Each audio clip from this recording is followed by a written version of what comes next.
So welcome, and again, Happy New Year from Phoenix Systems.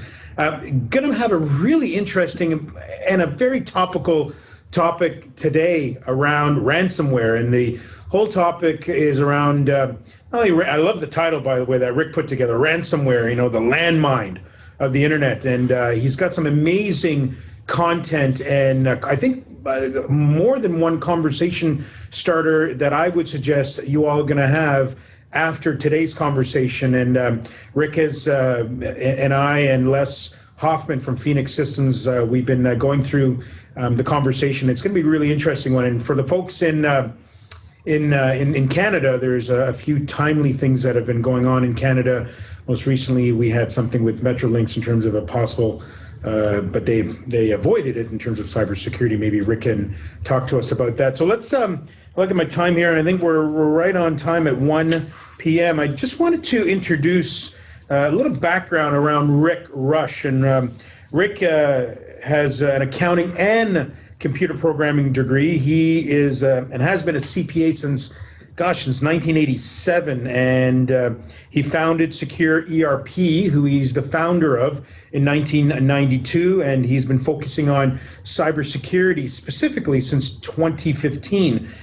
He has joined over 1,000 worldwide and like-minded IT peers in 2015. He's had daily interactions with top cybersecurity IT professionals across the country, and Rick being in the United States. And he has been speaking on cybersecurity for over 3 years. So we're very, very delighted and very excited to have Rick on with us today, and Let's Talk ERP. So Rick, welcome to our video conference series, and I really appreciate you being here. And I will hand the video mic, as we say, over to you. Thank you, Javid. Thanks to Phoenix Systems for putting this on, and good morning, good afternoon to everyone that's attending, and hopefully this will be very informative, and get ready with your questions. So as you're going through this, load Javid up with questions. Javid wanted to quickly go over what we're going to cover, and then I think we have a polling question right off the bat. We're going to do a quick history on ransomware. What is it? I often get that question from folks that are not in IT and haven't been exposed to it. We're going to talk about some of the cautionary tales from previous victims. Hopefully recognize some of the different types of cyber protection, and then touch on the benefits of each protection type. Javid, do you want to hit the first polling question? Yeah, so as we're launching the polling question, just a reminder for those who haven't been to a Let's Talk ERP video webinar series with Phoenix Systems, we tend to do live polling questions. So we've got about 3 or so with Rick today. So here we go, Rick. We've got people answering away. What's your goal in attending today's session? People are still answering what their goal is. We're waiting for the results to come in. Looks wow, looks interesting. I'm loving this whole live polling thing. Now, one of the very interesting. When I was thinking about this earlier today, I actually thought, well, maybe I should have added one of them. Our attorneys will not allow us to answer as one of the questions, because ransomware is one of those attacks that often goes unreported and is really kept quiet for reputational purposes. So I'm looking there now. Let's close and let's get the results and see what we get from our first polling question, Rick. That's there you go. Wow. I'm actually shocked by my boss made me attend is 0. Often, some of these webinars and seminars, you get pushed into it by the upper management because they don't want to go. So I'm very heartened by that, and heartened by that they do want to do protection, because what goes with that is, after this webinar, you can't just walk away and go, well, that was nice information, what's next on the agenda? It actually takes action. And then at the end of the webinar, we're going to offer a checklist so that you can see what what protections you actually need and what you have and what you need help control that risk. Yeah, so that checklist, folks, for those who are attending at the video webinar right now, that will be part of the follow-up communication we're going to send to everybody within a 24-hour time period. And Rick, thank you very much for providing that free checklist. So we'll have that to the attendees 24 hours right after today's session. So thanks, Rick, for that. And really, ultimately, our goal is to help you, prevent you from being a sitting duck. And that just takes information, being informed, and taking action on that information. And this is what our checklist is going to look like. And in addition to the checklist, if you sign up for it, you also get, I do a weekly cybersecurity tip that comes in your email, and I've gotten rave reviews over those. Okay, we're going to do a second polling question. So yeah, so here we go. Has your company been attacked by ransomware? Let's see what the polling results are. And hey, Rick, let's see how honest people are. Maybe maybe we'll get something different. I will say any answers to this will be kept in confidence, and that's an ethical standard that I have. I've had more than one business owner that has been attacked. Now, not as a client, but as a prospect. When I have the discussion with them, they say, look, you cannot tell anybody about this. This would kill our reputation. Of course. Let's end the polling question. Let's get the results. Here we go. More than half have been attacked in the past. That's not surprising. That's pretty much in line with the statistics that I see on a regular basis. The don't know and the how would I know, hopefully by the end of this presentation, you will know if you're being attacked by ransomware.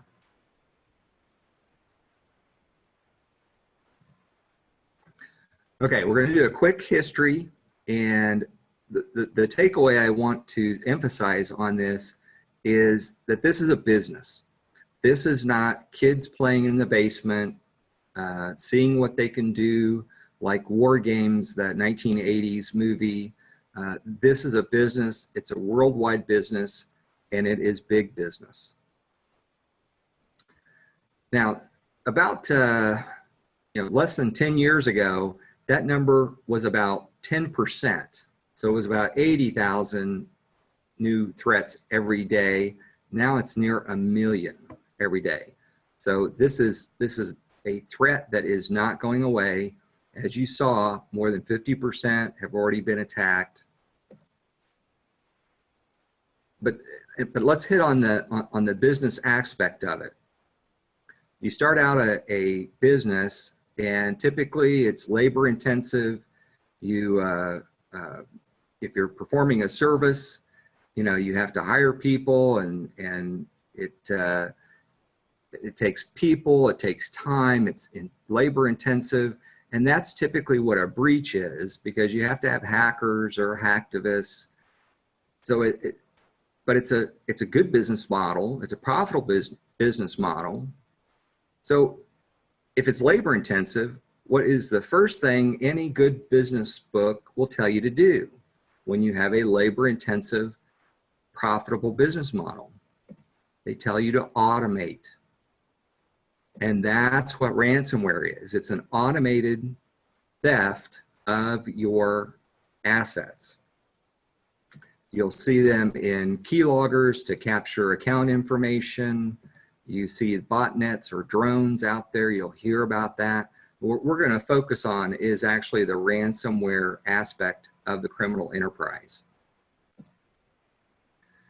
Now, the process through which ransomware works has been around since the 80s, but not until 2013 did criminals figure out that, hey, we can use this process to basically capture somebody's data and hold it for ransom.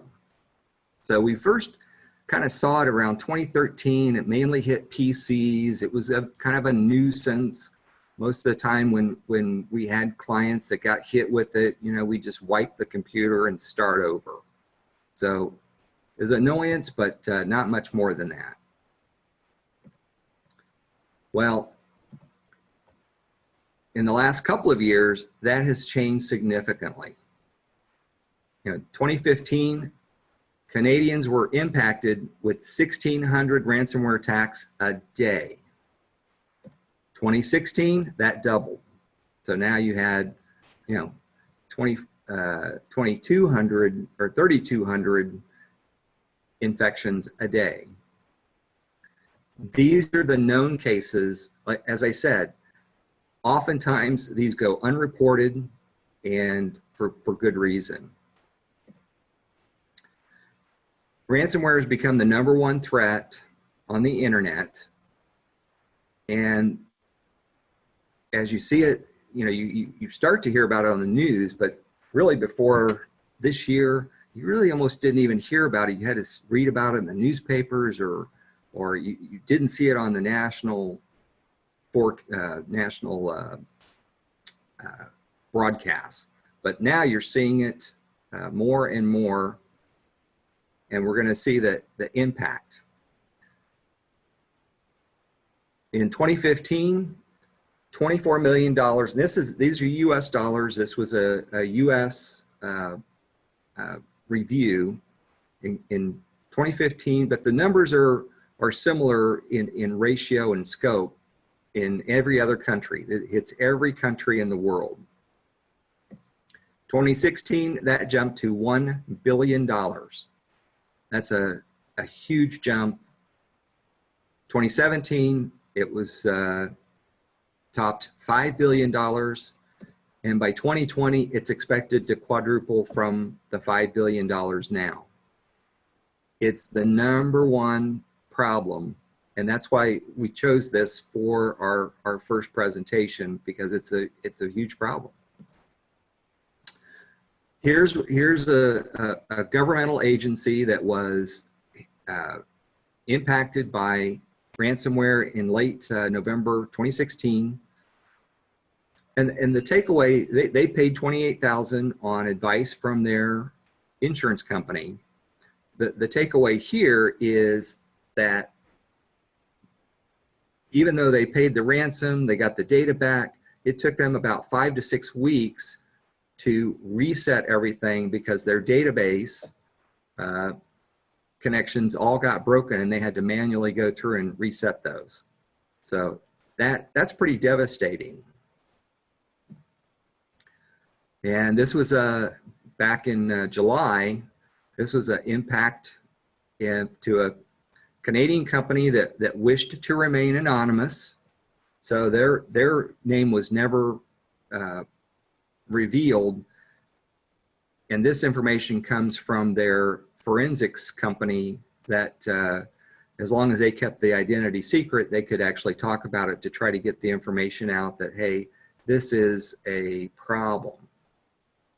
The backups were also attacked, which is a tactic of the ransomware criminals, because if they can attack your data and your backups, well, now you're at their mercy. You've got to pay the ransom to get your data back. This actually started with unpatched vulnerabilities, which allowed hackers access to the network and survey the entire network and find the valuable databases that they wished to hold ransom. My guess is, from reading the article, it was their ERP system that was most vulnerable, because that's where your golden information is located.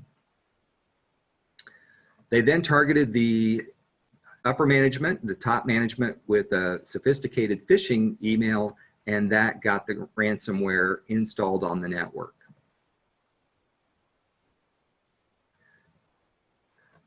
Now, according to the forensics company, if they would have had a security audit performed that would have found some of the vulnerabilities, they may have avoided this very painful attack that cost the company $425,000. We're going to do one more.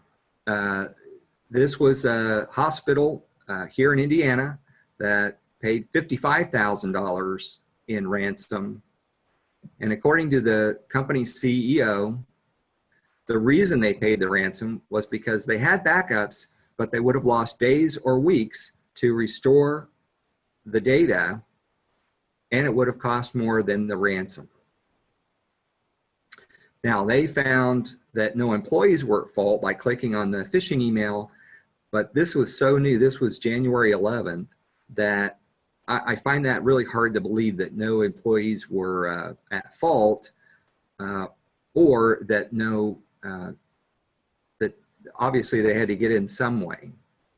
Now, the big plus for them was no data was lost. But I suspect that they're still going through forensics because it is so new, and the case might not be closed on that one yet. So I can almost bet that some of the viewers are going, well, Rick, those are all big operations. We're a 5-man firm, or we're a 10-person firm. We are way too small to be attacked.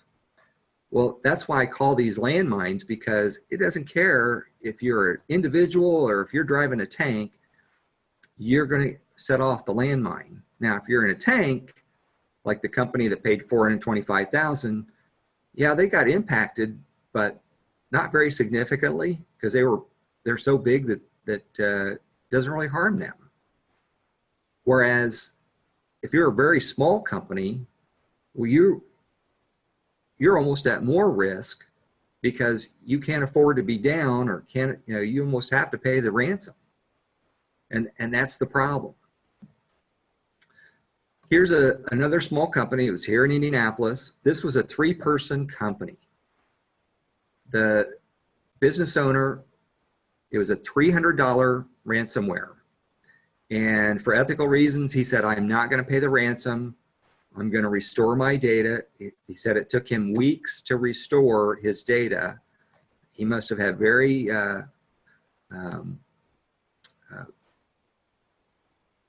very good customers that he didn't completely lose his company.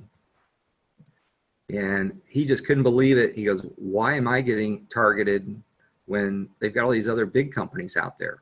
Because they don't care. They don't care. It's automated. Again, it's automated, so that as many people as they can hit, the better for them.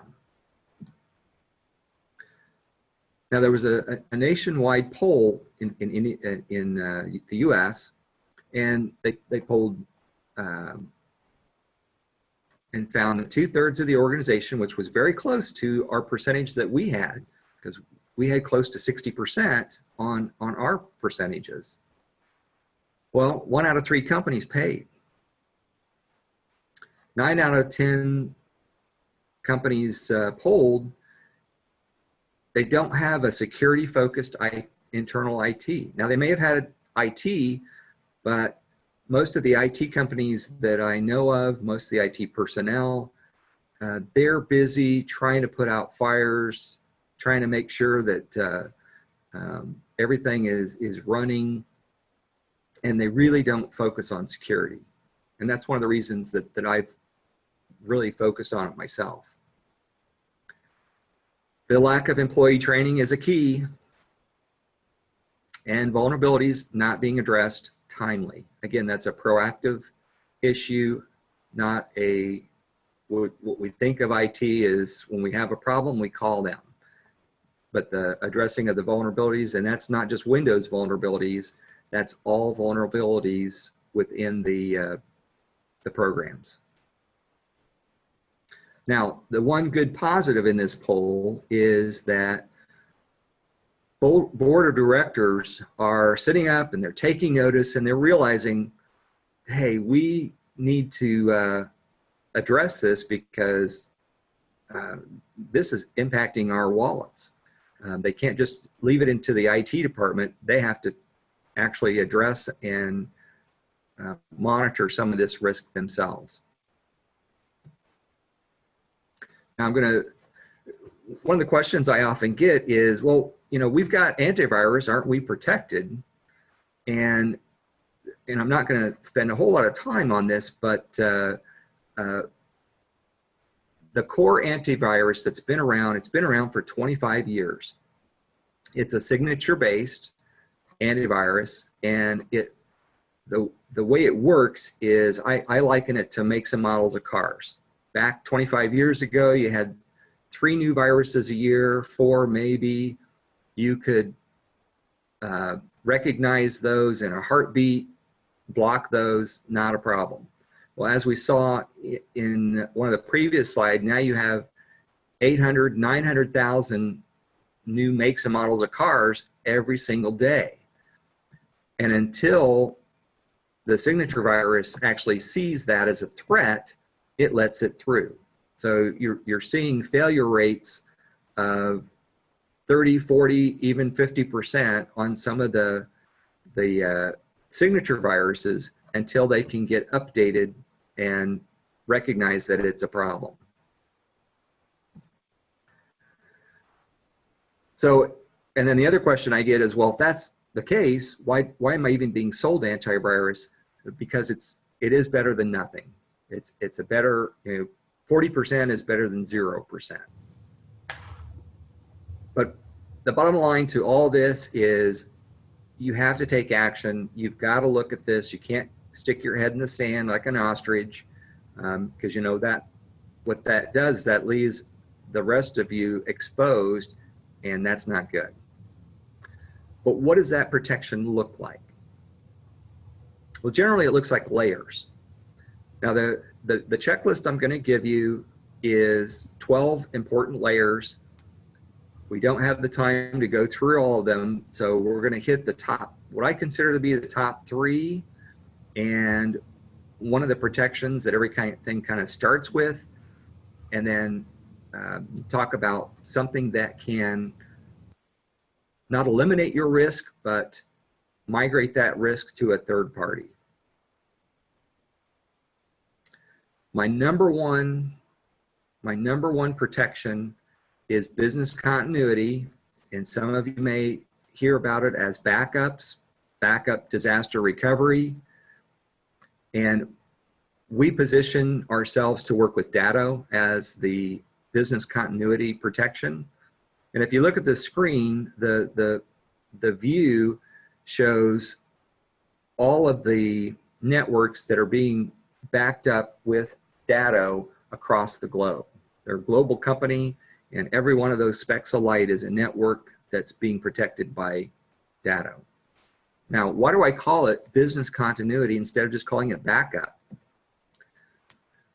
Because if you have a backup, well, when you have a crisis or an emergency and you need to restore everything, well, you've got to stop thinking of it as disaster recovery, because what takes so much time is the recovery itself. The problem with that is that's downtime. You can't do business. Often you can't do billing. You can't, sometimes you can't even take payments because the customers will call and say, well, how much do I owe? And you don't know because you can't pull it up in your ERP system. So you have to think about minimizing your downtime. And you come up with a downtime tolerance. You know, how tolerant are you of watching your staff and your company basically sit idle while you go through this recovery process? Now, if you're going to skimp on or not skimp on something, don't skimp on your backup. It is your last defense to many, many crises, and some of those are human. Maybe an employee deletes a folder that, oops, we really need that, so we got to go through and do a restore, or somebody unplugs the server and causes a real crisis. But I list here some of the things, some of the items that should be in your current backup. If it's not, let me know, and we'll talk about it. If you don't want to talk to me, talk to your IT professional, but it needs to check all these boxes to be worthwhile and to actually work towards business continuity instead of just a backup. So just real quick then, the slide you've got here, that is what you're suggesting. That is that a checklist by priority in terms of, okay, number one, I need to do this, image-based, like, is that how you're? To me, they're all, I wouldn't put a priority on this. I would say it has to fit, it has to check all these boxes. If you want a true business continuity solution instead of just a backup, I mean, I can back up using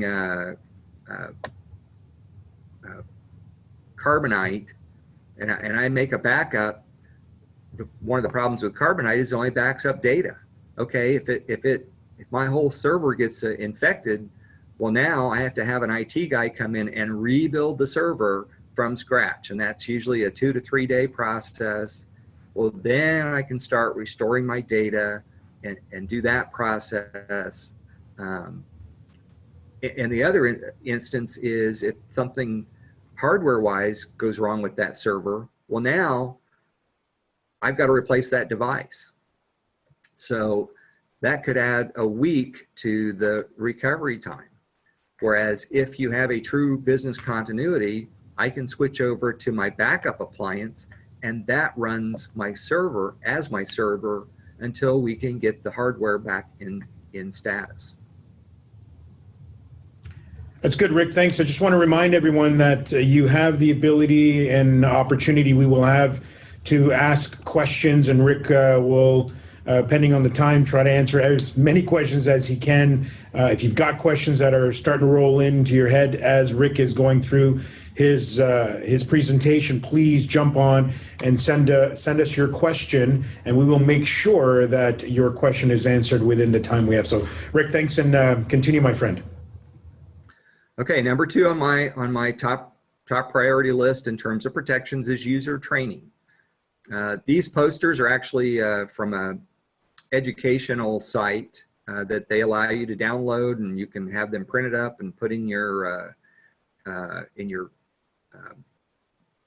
common areas for employees to see, like the kitchen area or break area, just like OSHA posters. And the goal is to keep them constantly thinking of security. Now, we do training that is by employee. They get a certificate, they get fake emails to try and get them to see if they click on things. It's a whole constant training that we offer, but that it's very important. Oftentimes companies don't do any training. I recommend it monthly, if not, if you can't do it monthly, like a lunch and learn, at least quarterly, constantly update the users on training. And we're up to polling question number 3. Okay, so this is the third and third of the 3. So it's the last one. The question here is, what antivirus are you currently using? You've got some answers there, so answer the question, and we'll momentarily end the polling. And the reason I'm asking this is to kind of get back to the one of the issues which I found a few years ago is I was quite concerned about the antivirus. What do we have to do to get this so that it works and protects us like it should?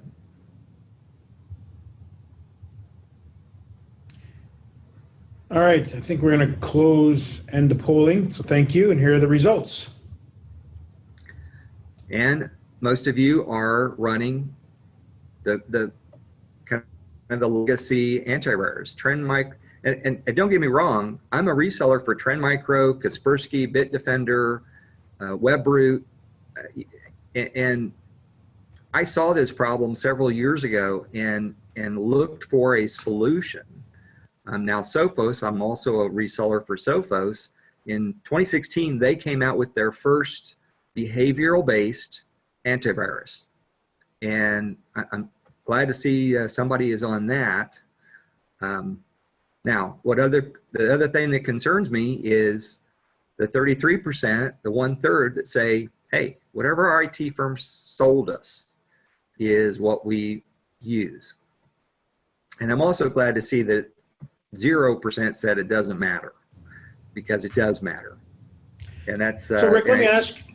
Sure. Sorry, Rick. Let me just ask you, since you're on that thought about a third, 33% say whatever our IT firm sold us. Do you have somewhere that certainly we can share with the audience after this session?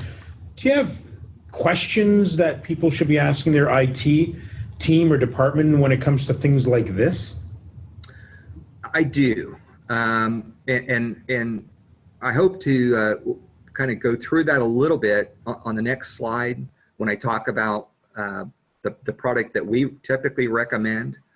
But I also want to kind of help you to ask questions of your IT firm so that to give you kind of that ammunition that you can say, well, I need something better. Now, because antivirus is 25 years old, Gartner doesn't even do a review of antivirus anymore. They do a review of what's called endpoint protection. The endpoint protection that we recommend is SentinelOne, and because it covers these 3 different areas of an attack, especially a ransomware attack. The other protections, even Sophos, they stop with protection. And my second choice, if you don't go with SentinelOne, if you absolutely, don't feel that, I can discuss what the need is, but if you don't do SentinelOne, then I would recommend Sophos, because it at least is behavioral based. That's the question to ask your IT firm. Is the antivirus behavioral based, or is it strictly signature based? Getting back to the car makes and models of cars. Well, if you're just looking for makes and models and you've got all these new makes and models, it's really tough to tag the correct ones. But if I'm looking at how I'm driving the car, then I can make better judgments about who to stop, how to prevent that from doing damage. Now, the reason I like SentinelOne, and if you want more information, I've got the link there on the screen, our website /NoRansom, is three things really. That during an attack, it keeps track of everything that happens during the attack. Oftentimes it'll shut it down. But let's say it didn't. Let's say it's so new, it's so innovative that even SentinelOne doesn't recognize it. So it's a successful attack. Well, after we finally identify it, because we will, well, now we can go back, and SentinelOne gives rollback protection to any files that are changed. So we basically get back as quickly as possible. And it also gives you the forensics to see how it got in, whose computer did it get through, who clicked on the bad link, and we can find out how it got through the firewall and all these other things. And it gives you those full forensics that every other antivirus doesn't do. It stops with protection. The third reason is SentinelOne actually offers $1 million guarantee that you will not have to pay a ransom on your data. And there's no other company that I know of out there that offers a guarantee of any type, let alone up to $1 million. But the main thing to ask is it strictly signature based, or is it behavioral based? So Rick, just full disclosure, you are also a reseller of SentinelOne, correct? Absolutely. And like I said, I looked for several years prior to coming across SentinelOne, looking for that because I had the same, I would lay awake at night and go, oh my God, you know, if I just hope that I've got all my other layers set properly, that we don't have a ransomware attack, but I often worried about it. I worry less today.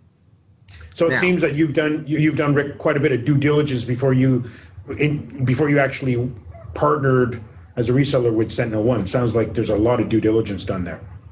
There was, and I have there's other aspects that of these layers that I continue to do due diligence on, because the threat's ever changing. They're getting better every year.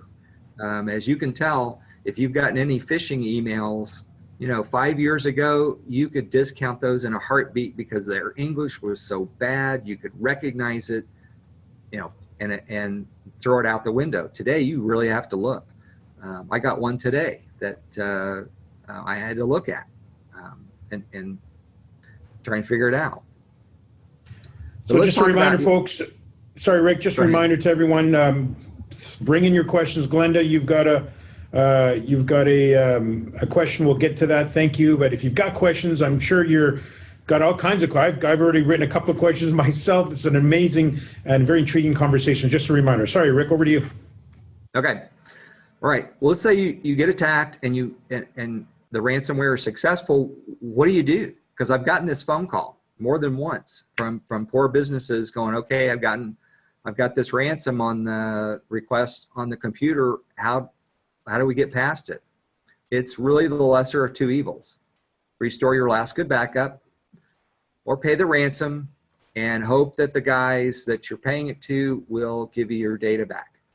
And I think an FBI study, and the percentages I've seen have varied, but I think the FBI study said 75% of the time you will get your data back. 25% of the time you will not. So this is kind of the last, what I feel is one of the most important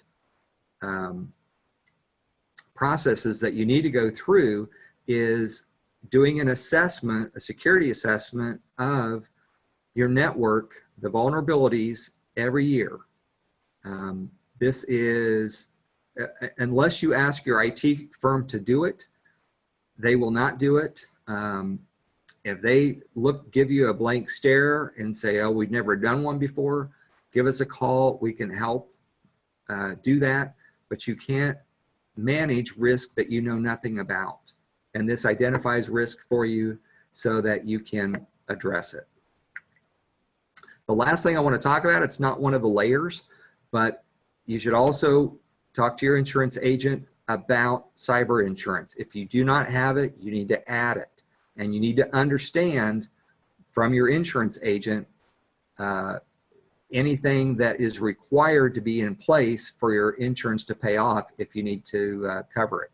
But with cyber insurance, you basically are pushing that risk to a third party.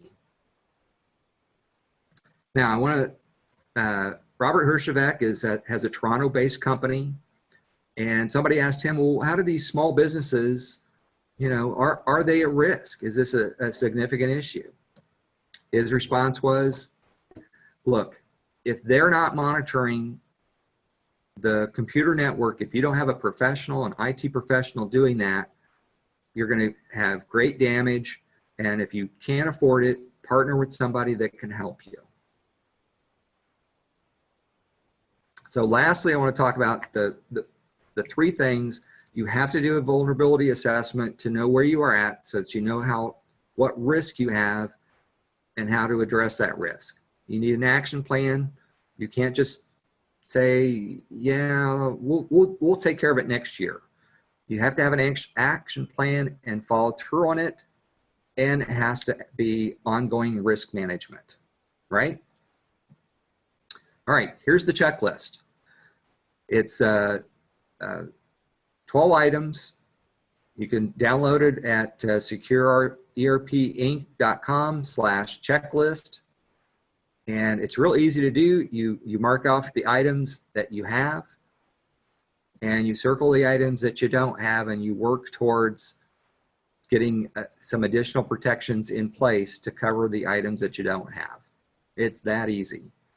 And in addition, you'll get the weekly cybersecurity tips that I send. And the very first one that you get will, I guarantee you, will protect you if you implement it for free. And I just want to throw this in real quick.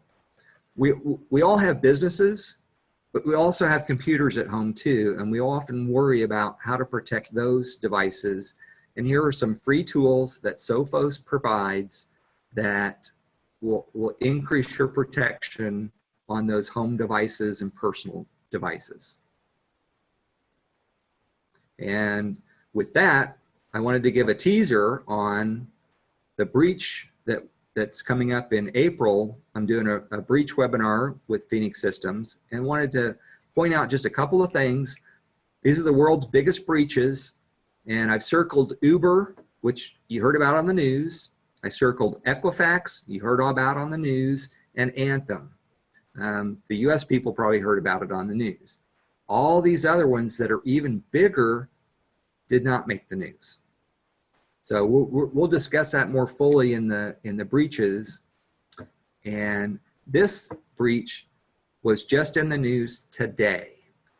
January, it happened yesterday, and I saw it in the news this morning. So if you're a Bell Canada customer, I'm sorry.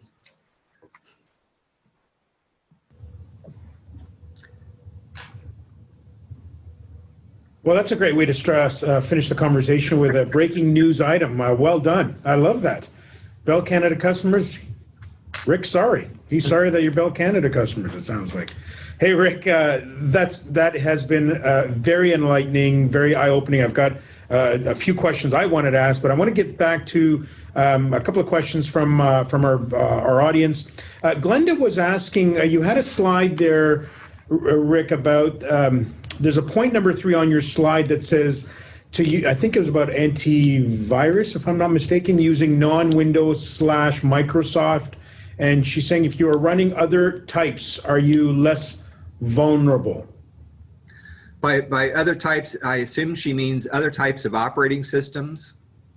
So, Glenn, if you want to, Glenn, if you want to type in just as we're speaking, just so we're covering your question in the most perfect way we can. But I think it's back to that slide, Rick, where you were talking about antiviruses, and point 3 you mentioned using non-window Microsoft, and she's saying, hey, if you're running other types, and I would think other types of perhaps non-window Microsoft software, right. Are you less vulnerable? It was back to the backup and one of my list of backups for business continuity. Yeah, so Glenda here says, Glenda says if you have custom operating systems. Well, the custom operating system is probably written in something. You're less of a target just because from the standpoint that the criminals have to write to the vulnerabilities of the operating system. Now, if the operating system, even if it's custom, if it acts like a Windows-based file server or file with directories and so forth, the ransomware could still infect that and encrypt it and hold it for ransom. One of the questions I often get is, well, everybody in our office is on Macs. We're safe. We've got an Apple throughout. Macs aren't targeted. They are being targeted. They are, because of the Apple smartphones are so pervasive now, the criminals have figured out that Apple is a worthy target now, and they are focusing on it. So you can't simply discount, oh, if I have Macs, we're safe. You are not safe. That's sticking your head in the sand and assuming that the criminals aren't going to target you. Okay, I want to get back to that if I have an opportunity, because I just had that conversation with one of my colleagues yesterday, mentioning this this video webinar session today. So I'll get back if I have a chance. But so Glenda, hopefully we have certainly Rick has answered your question. So thank you for providing that. I want to go to Peter. Peter has a question. He says, "Will the slides be made available?" Absolutely, Peter, as part of the follow-up communication Phoenix Systems is going to provide to you. The slides from Rick will be provided in a PDF, plus that checklist in case you weren't able to jot down that URL that Rick was providing, and then we'll provide a link to his to the opportunity for you to join his email list, because I've joined, and yeah, Rick's got some really insightful stuff that he shares. So we'll make sure those links are part of the communications that Rick has suggested to you. Just want to get to Ronald. Ronald saying, okay, so I'm trying to read this here. Some newer routers have built-in AV. Have you, Rick, evaluated them? If you use one of these, do you still need AV on each computer in the network? A great question, Ronald. Thank you. Rick. A firewall can have various types of protections built into it. And again, you know, it's great that we're doing this in January. If you go outside and you put on a windbreaker and it's freezing cold outside, yes, you have a layer of protection on, but would you be warmer if you put on 2 or 3 different layers? We all hear that. And so obviously the more layers you can put on, the better protected you are. So even though your firewall may have antivirus built into it, which some of the better ones do now, and I recommend a business class firewall. We'll talk about firewalls more during the breach presentation because that's one of the significant layers for breaches. But to stop there and say, well, I don't really need a good antivirus on the endpoints because I've got a good firewall, you're simply exposing yourself when you really don't need to. Okay, great. And Ronald, thank you for that question. Hope we've answered that for you. Larry's got a question, and it's this is good that Larry's asking this, because this goes back to the conversation that I wanted to have with you regarding the Apple devices. He's now saying more of us are using our iPhones for business email, as am I. How safe are we, Rick, with these devices? Well, you know, back in December, I was speaking at either a podcast or speaking within a small group, and they said, well, what do you expect in 2018? I really expect this year to be, for mobile devices, to be targeted much more from not necessarily from a ransomware point of view, but from a breach or being hacked point of view. And because you're holding in your hand what 15 years ago was a little mini computer. We're actually accessing ERP systems directly from mobile applications.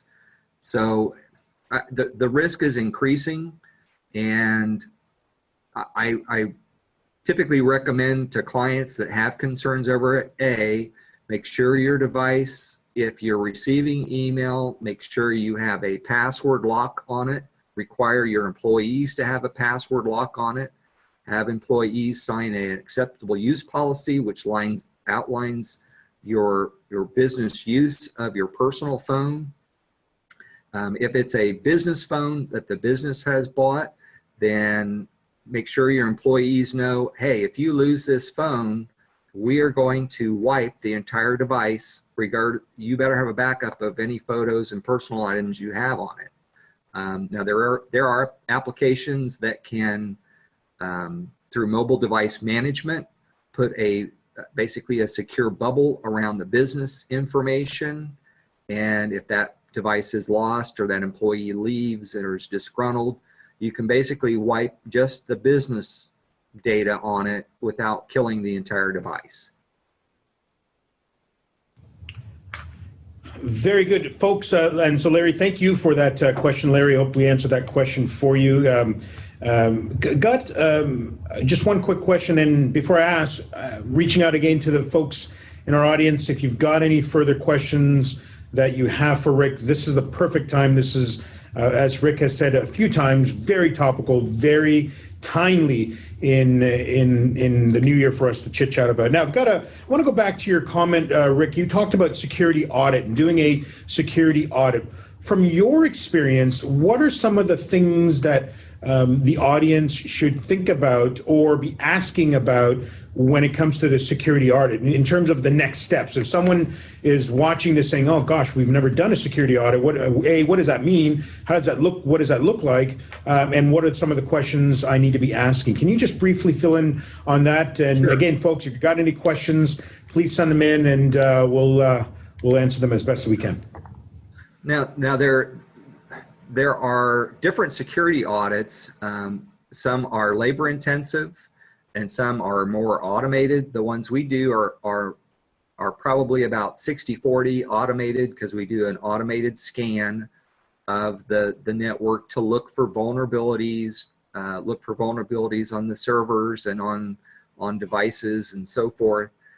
So that's automated. Now, the trade-off on that is that it's relatively inexpensive. We do a vulnerability assessment for $1,500. That also includes a dark web scan. I can explain that later if somebody wants to know what that is. But now I just met with a company that I'm looking at for security, and they indicated that they have a 3 to 4 day on-site risk review that includes penetration testing, which is labor intensive. That's a person trying to break into your network. Theirs runs about $10,000. So, when he said that, I said, okay, you're actually you're on site. He goes, absolutely. We're on site 3 to 4 days, and we've got a hacker that's trying to break in to your network. And I said, well, is that really reasonable for a 2 or 3 person firm? He said, it is what it is. It's a very thorough assessment, and you take it as such.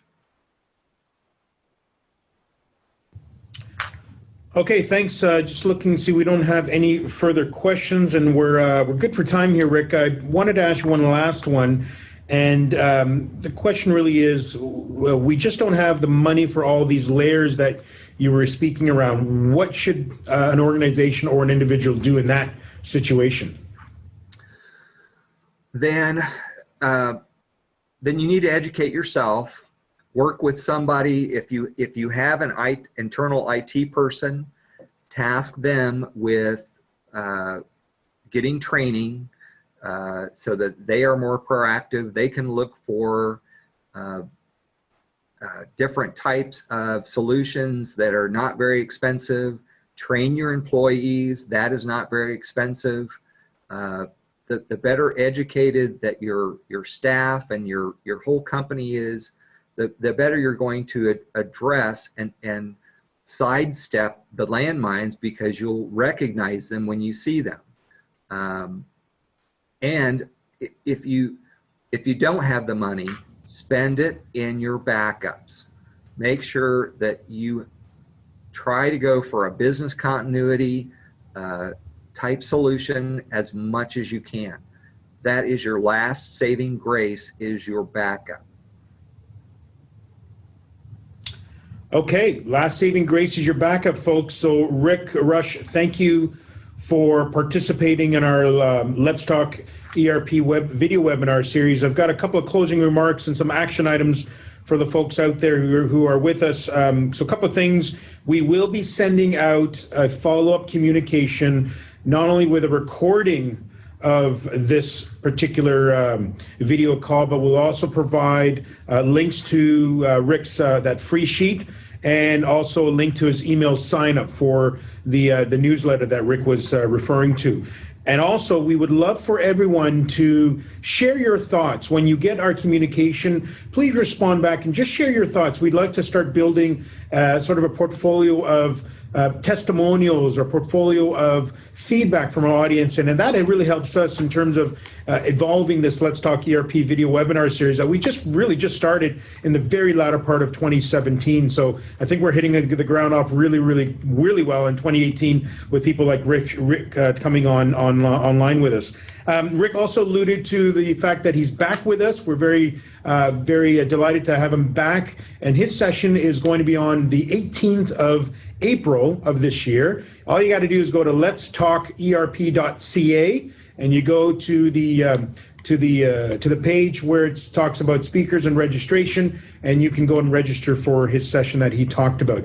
Folks, if you're on LinkedIn, please follow our LinkedIn company page. And if you're on Twitter, follow us on Twitter at PHO, P-H-O Systems. We're there. And certainly if you want to continue the conversation with Rick, his contact information, he's been so open to provide us with that. So please continue that conversation, because this is what it's all about. It's all about conversations. That's the whole idea of Let's Talk ERP video webinar series. It's really starting conversations. So and Jeff, Rick, you've got... I want to say one last thing. Don't keep this a secret. Come invite other people to the breach session. Have people watch this video. Don't keep us a secret. I guess I'm gonna have to buy you a coffee or a beer or something like that, Rick. Look at you trying to outshine me. I love it. I love when guests start outshining everyone. It's great. No, absolutely. You know, Rick, we are going to share some stuff that Rick has, certainly through our LinkedIn communications and keeping the conversation going. So I want to thank Rick for the opportunity, and certainly folks, go to that April 18th session. Is there any last minute pointer that you want to mention, Rick, before we sign off for the day? I'm on LinkedIn. They can follow me on LinkedIn, follow our company, go to our company website. We have different ways to follow us. I am, Javid can probably attest, I am constantly making my opinions known on LinkedIn. That's one of my favorite sites to be on. But if you have a question, don't, if you want to ask an honest opinion, you email me and I will give you my honest opinion. No BS. You know, I'm not here to sell. I'm here to educate. And that I find out products that are the best that I find out there, I will tell you. If I don't find products out there, if I have concerns, which I still do on some things, I will tell you. I always want to be an honest conversation. I am who I am, and take me as I am. Thank you, and certainly we will take you as you are, Rick. You're a great guy. Thank you for all the insight, education that you provide. You're right. You're quite active on LinkedIn and the LinkedIn community. Certainly go and check him out and connect with him. And Rick, thank you again, folks. Thank you for your time. It's been a very pleasure. And signing off to you, Rick, and signing off to the folks. We will see you next time on Let's Talk ERP.